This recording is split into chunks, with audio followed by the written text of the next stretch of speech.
Hello everyone, focus on study के YouTube channel पर मैं आप सभी का स्वागत करती हूँ। आज का हमारा टॉपिक है CSS, cascading style sheet language. CSS भी एक टाइप ऑफ लैंग्वेज है, ऐसा नहीं है कि ये कुछ अलग है। CSS cascading style sheet language. CSS का यूज़ किस लिए किया जाता है? जैसे नाम से पता लग रहा है स्टाइल, तो CSS का यूज़ किस लिए किया जाता है? स्टाइलिंग के लिए। CSS का यूज़ किस लिए किया जाता है? स्टाइलिंग के लिए। Cascading style sheet language. अब देखो, जैसे आपको नाम से पता लग रहा है CSS, तो इसका एक्सटेंशन क्या होगा? .CSS। अब देखो, जो CSS है उसका यूज़ किस लिए किया जाता है? CSS is used to describe the look and formatting of a document written in markup language. देखो, HTML से जुड़ी होती है CSS। हम कास्केडिंग स्टाइल शीट के बाद जो है HTML पढ़ेंगे। HTML डॉक्यूमेंट को जब हम डिज़ाइन करते हैं, जब हम उसके अंदर कोडिंग करते हैं, उससे जो हमें आउटपुट मिलता है उसको और ज़्यादा अच्छे से फॉर्मेट करने के लिए, और ज़्यादा उसको लुक वाइज जो है अट्रैक्टिव बनाने के लिए उसके अंदर हम CSS का यूज़ करते हैं। जैसे नाम से पता चल रहा है स्टाइल, तो CSS जो है वो स्टाइलिंग के लिए यूज़ किया जाता है। जो CSS है वो एक एडिशनल फीचर जो है प्रोवाइड करता है HTML को। HTML के ही डॉक्यूमेंट को मॉडिफाई करने के लिए हम कास्केडिंग स्टाइल शीट का यूज़ करते हैं। आपसे क्या पूछा जा सकता है? CSS की फुल फॉर्म क्या है? Cascading style sheet language. CSS की एक्सटेंशन क्या है? .CSS। और CSS किस लिए यूज़ होता है? इसका यूज़ किस लिए होता है? Use to describe the look and formatting of a document. और वो डॉक्यूमेंट किस में रिटर्न होना चाहिए? Written in markup language. ठीक है, नेक्स्ट जो है वो पढ़ते हैं। CSS provides additional feature to HTML। HTML के अंदर ही एडिशनल फीचर देता है। जैसे जो HTML में हमने डॉक्यूमेंट बनाए हैं उसी के अंदर हम कास्केडिंग स्टाइल शीट का यूज़ करके उसे और ज़्यादा अच्छे तरीके से प्रेजेंट कर सकते हैं। CSS is generally used with HTML के साथ यूज होता है to change the style of a web pages. जैसे जब हम HTML पढ़ेंगे तब हमें क्लियर होगा कि जो HTML है उसका यूज होता है वेब पेजेस को डिज़ाइन करने के लिए, वेब पेजेस को बनाने के लिए। तो जो CSS है उसका यूज़ किस लिए हुआ? वो HTML का एक एडिशनल फीचर है। तो जो CSS है वो जनरली किसके लिए यूज़ होगा? HTML के साथ यूज़ होगा। और किस लिए? To change the style of web pages. जो वेब पेजेस हैं उनका स्टाइल चेंज करने के लिए यूज़ होगा, क्योंकि कास्केडिंग स्टाइल शीट का जो मेन पर्पस है वो स्टाइलिंग के लिए होता है। किसी भी पेज को, डिज़ाइन को चेंज करने के लिए, उसके लुक को, उसके तरीके को, फ़ॉन्ट साइज़ को, बैकग्राउंड को, सब चीज़ों के लिए जो है कास्केडिंग स्टाइल शीट का यूज़ किया जाता है।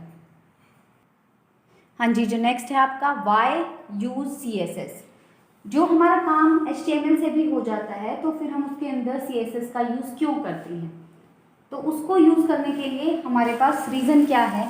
अगर हम HTML के अंदर अपने पेजेस को डिज़ाइन करते हैं, जैसे अगर हमने उसमें बैकग्राउंड कलर देना है या फिर कोई फ़ॉन्ट साइज़ देना है या कुछ भी अगर हम उसमें देना चाहते हैं, कोई भी अलग से जो है अलग से फीचर या कोई भी स्टाइल देना चाहते हैं, जैसे हमने बैकग्राउंड कलर ही दिया, तो वो हमें क्या होगा? जितने पेजेस होंगे, सपोज कीजिए अगर 4 to 5 पेजेस हैं, तो सभी के अंदर हमें उस बैकग्राउंड कलर को अलग अलग डिफाइन करना होगा, अलग अलग अपना सिंटेक्स डालना होगा। जिससे क्या होगा? टाइम वेस्टेज होगा, ज़्यादा से ज़्यादा हमारा टाइम लगेगा उसके अंदर।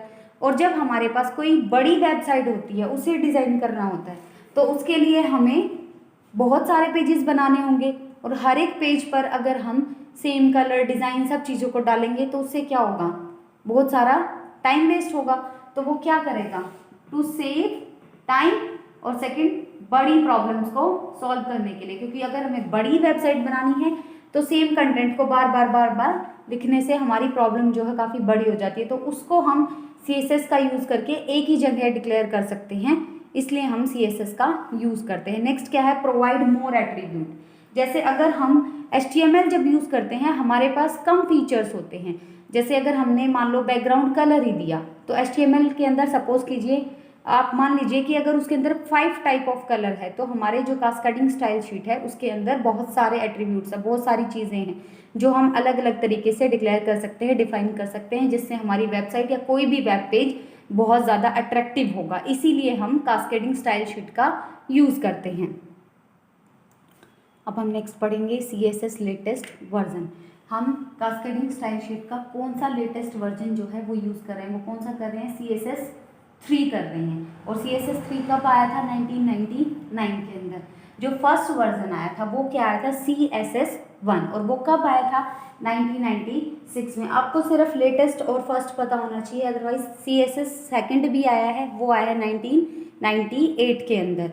आपको पता सिर्फ 2 होने चाहिए, एक जो सबसे पहले आया कास्केडिंग स्टाइल शीट फर्स्ट 1996 के अंदर, और जो सेकंड है वो 1998 के अंदर, और जो अभी लेटेस्ट हम यूज़ कर रहे हैं कास्केडिंग स्टाइल शीट 3 वो कब आया, 1999 के अंदर।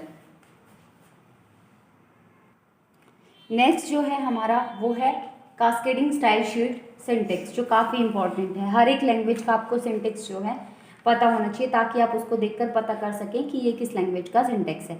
मैंने यहाँ पर एक सिंटेक्स लिखा। सबसे पहली बात, कास्केडिंग स्टाइल शीट सिंटेक्स के अंदर कितनी चीज़ें होती हैं, 2 चीज़ें होती हैं। वो क्या क्या, एक होता है हमारा सेलेक्टर और एक हमारा होता है declaration block. Cascading style sheet syntax के अंदर 2 मेन चीज़ें होती हैं, सिर्फ हमें यही समझनी है।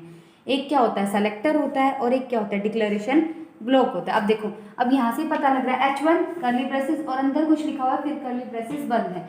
अब देखो, जो ब्रैकेट के अंदर होता है वो हमारा होता है डिक्लेरेशन ब्लॉक, और जो डिक्लेरेशन ब्लॉक से पहले है वो क्या है, आपका सेलेक्टर है।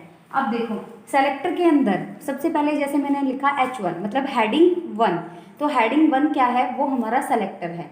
अब हेडिंग 1 का जो कलर है वो कैसा चाहिए हमें, पिंक कलर, कॉलन पिंक और सेमी कॉलन। ये हमारा तरीका है लिखने का। जो ये कलर है हमारा, ये क्या है, प्रॉपर्टी,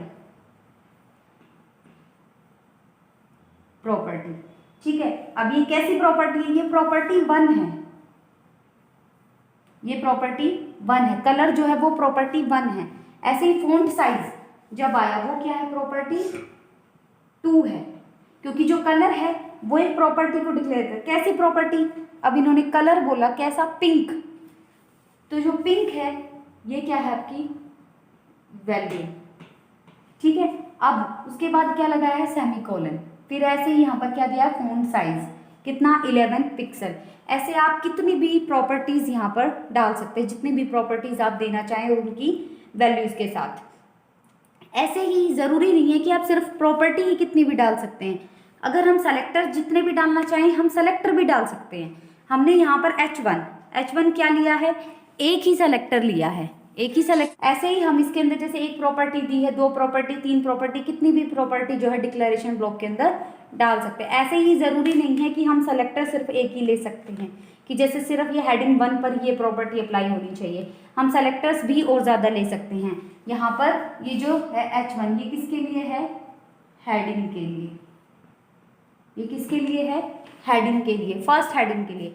ऐसे ही आप यहाँ पर कोमा लगा के, comma is use for multiple selector, आप जितने भी सेलेक्टर यहाँ पर यूज करना चाहें, ठीक है, जितने भी सेलेक्टर यूज करना चाहें वो यहाँ पर कोमा लगा लगा कर आप डाल सकते हैं। जैसे H2 H3 आप जो भी जितने भी सेलेक्टर यहाँ पर यूज करना चाहें वहाँ पर उतने डाल सकते हैं।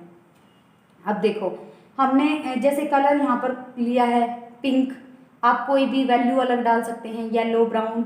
फॉन्ट साइज जो है 11 पिक्सल लिया, आप जितना भी डालना चाहें उतना भी डाल सकते हैं। वैल्यू जो होती है हम उसको चेंज कर सकते हैं, और जो भी प्रॉपर्टी डालना चाहें हम यहाँ पर डाल सकते हैं। जो सेलेक्टर है वो हम यहाँ पर 2 सेलेक्टर पढ़ेंगे, एक क्या पढ़ेंगे, ID सेलेक्टर, और एक क्या पढ़ेंगे, क्लास सेलेक्टर। उसके अंदर एक नॉमिनल सा डिफरेंस है, वो जो है टॉपिक हम कल डिस्कस करेंगे डिटेल में, क्योंकि वो काफ़ी इंपॉर्टेंट टॉपिक है। आज जो जो चीज़ें हमने पढ़ी हैं एक बार हम उनको दोबारा रिवाइज करते हैं। CSS की फुल फॉर्म क्या है, कास्केडिंग स्टाइल शीट। किस लिए यूज होती है, मेन पर्पस क्या है CSS का, CSS is use for styling. और मेनली किसके अंदर यूज होती है, HTML डॉक्यूमेंट के अंदर यूज़ होती है। मेनली किसके अंदर यूज़ होती है? HTML डॉक्यूमेंट्स के अंदर यूज़ होती है।